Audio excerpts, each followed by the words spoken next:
My name is Parledia Mensah, and I'll be talking to you about how we can improve African healthcare. So, for background information, Africa deals with lots of diseases, so the map on the right will show you some of the different diseases Africa deals with. And then three of the common diseases Africa deals with is Ebola, HIV, and malaria.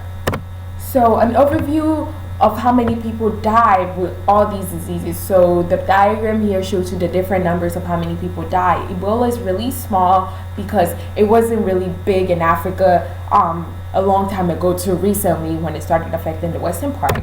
So when we look at Ebola was only in the central part of Africa, but now it's in the western part and many parts of Africa, and it's 100% preventable, but most people do not go with the preventive measures because it's against their religious beliefs.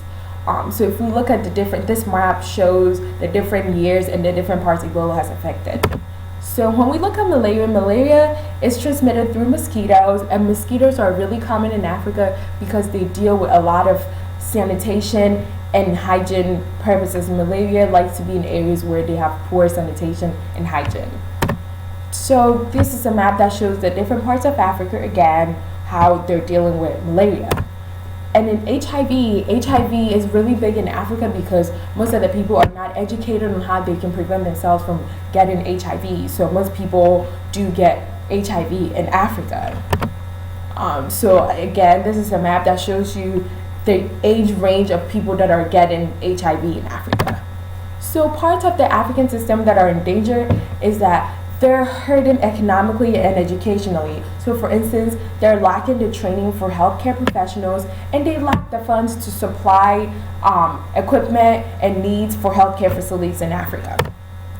So for instance, the educational aspect is that most of the healthcare professionals are not getting the education they need, and most of them happen to have to travel to abroad to get the healthcare training they need. And this always become an issue because once they go to abroad to study, they do not want to come back after their education because there are better opportunities abroad and there are better salary range, and they're more likely to get a career advancement staying back in the overseas than coming back to Africa. So this is just a picture to show a healthcare professional in Africa. So they have another aspect of the healthcare in Africa called traditional medicine. So this is an optional type of care that the people choose over going to the hospital because it's cheaper. They can just literally go to their backyard, pull some weeds, and just make it into a type of medicine and heal themselves. So people like to choose this over going to the hospital because they cannot afford it. So this is an example. If you can see, the little clinic on my left is definitely going to be cheaper than going to an actual hospital. And on my right, this shows like the different medicine they make out of the leaves and the little herbs they pull out of their backyard. So they have tried to do something about the healthcare system in Africa, but obviously it's not enough because they're still hurting really badly when it comes to their healthcare. So for instance, all the African countries came together and held a conference and to decide how they're going to improve the healthcare system. So through this conference, they were able to come out with like some techniques about how they can increase their funding, and they should expand the nursing education because they realized how important nurses were to the healthcare system. So they built a lot of nursing schools as a result of this in most part of Africa. So this is an example of like a conference about healthcare.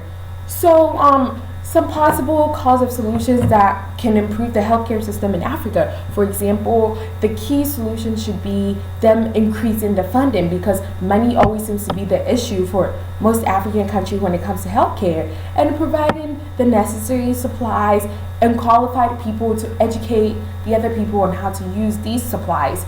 And then of course, educating people on sanitation. As I mentioned earlier, like they get malaria because malaria is always a lot common in countries that have poor sanitation. So if they increase their sanitation, then they won't have to deal with malaria as much as they do now.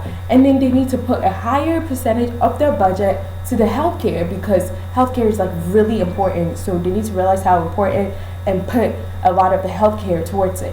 And lastly, seek support from countries like China, Great Britain, and the United States. So thank you for listening.